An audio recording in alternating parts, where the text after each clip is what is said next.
کوئی حکیم دوائی دے اور کہے کہ اس کے نتیجے کے اندر یہ ہوگا،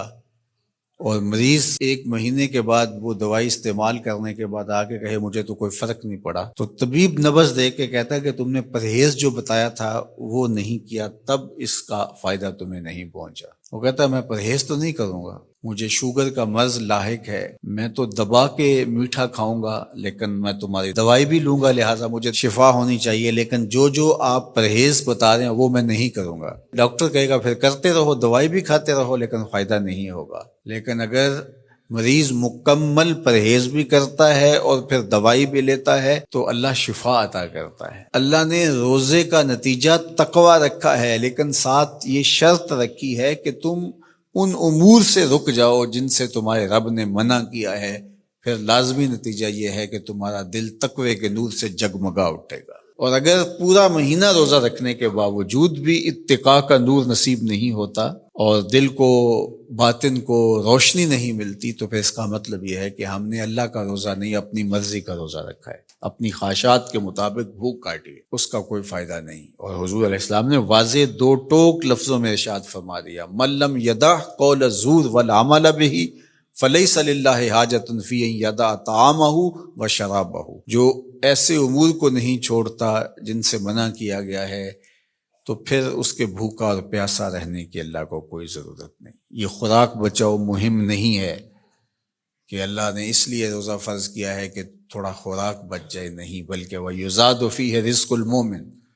ماہ سیام میں تو مومن کا رزق بڑھا دیا جاتا ہے۔ ہر شخص اپنا حساب لگائے تو اس مہینے میں اخراجات زیادہ ہوتے ہیں، تو یہ خوراک بچاؤ مہم نہیں ہے، بلکہ یہ تقوی کے حصول کا ذریعہ ہے مہینہ۔ اور اس پورے مہینے میں اگر ہم اپنے آپ کو بچائیں گے، اپنی زبان کو بچائیں گے، سب سے زیادہ جرائم گناہ ہماری زبان کرتی ہے، ہماری آنکھیں بھی گناہ کرتی ہیں، ہمارے ہاتھ بھی گناہ کرتے ہیں، ہمارے پاؤں بھی برائی کی جگہ پہ چل کے جائیں تو گناہ گار ہوتے ہیں، ہمارے کان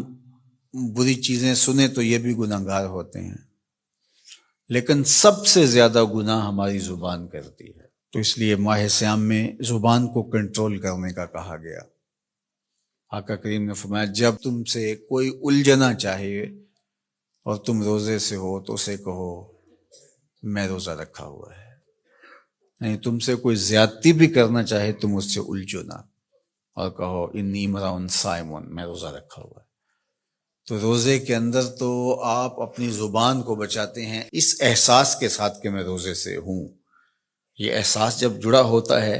کہ میں روزے سے ہوں تو کلی بھی احتیاط سے کی جاتی ہے نا، کوئی قطع حلق سے نیچے نہ ٹپک جائے۔ جب آپ روزے سے ہوں اور یہ احساس آپ کے ساتھ جڑا ہوا ہوتا ہے تو آپ امور میں احتیاط کرتے ہیں کہ میرے روزے کو نقصان نہ پہنچ جائے۔ تو کیا صرف کھانے اور پینے سے ہی روزے کو نقصان پہنچتا ہے یا روزے کو نقصان پہنچانے والی اور چیزیں بھی ہیں؟ تو اگر غیبت ہے، جھوٹ ہے، بہتان تراشی ہے، سب و شتم ہے، حتیٰ کہ فضول گوئی ہے،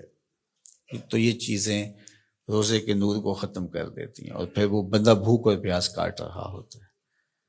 تو بھوک اور پیاس سے مقصد جو حاصل ہونا ہے، دیکھو میں نے ابن عاشور کے حوالے سے کہا کہ کچھ چیزیں ہیں کہ ہمارا ذہن طے کر لیتا ہے اور ان سے دور رہنا ہمارے لیے مشکل نہیں ہوتا، جس طرح مردار ہے، خنزیر کا گوشت ہے، اور اس طرح کی بہت ساری چیزیں ہیں، ہزاروں ایسی چیزیں ہیں جس سے ہم بچتے ہیں، اور ان سے بچنے کے لیے ہمیں کوئی محنت نہیں کرنا پڑتی۔ وہ کہتے ہیں ہمارا مائنڈ کلیئر ہو گیا کہ یہ حرام ہے، یہ گناہ ہے، ہمارے رب نے منع کیا ہے، تو بس ان سے ہم بچ جاتے ہیں۔ اگر ہم اس کی فہرست بنائیں تو وہ سینکڑوں میں، ہزاروں میں چلی جائے، جو اللہ کی توفیق سے ایک مسلمان نہیں کرتا، صرف اس احساس کے ساتھ کہ میں مسلمان ہوں، اور وہ نہیں کرتا۔ لیکن بہت ساری ایسی چیزیں ہیں کہ تم اس بات کو تسلیم کرتے ہو کہ ہم مسلمان ہیں، ہم نہیں کرنا چاہیے، لیکن اس کے باوجود تم کر رہے ہوتے ہو، تو ان ساری بیماریوں کا علاج روزہ ہے۔ تو اب روزہ بھی اگر ہم نے دیکھیے اور کوئی دوائی کارگر نہیں ہو رہی یہاں، تو یہاں روزہ چاہیے، اور اس دوائی کے ساتھ بھی اگر پرہیز نہیں کریں گے تو بیماری تو بڑھتی رہے گی، تو آہستہ آہستہ جو ہے وہ بیماری جڑ پکڑ جائے گی، پھر بہت مشکل ہوگا نکالنا۔ تو روزہ ان ساری بیماریوں کا علاج ہے جن کو ہم ختم نہیں کر پاتے۔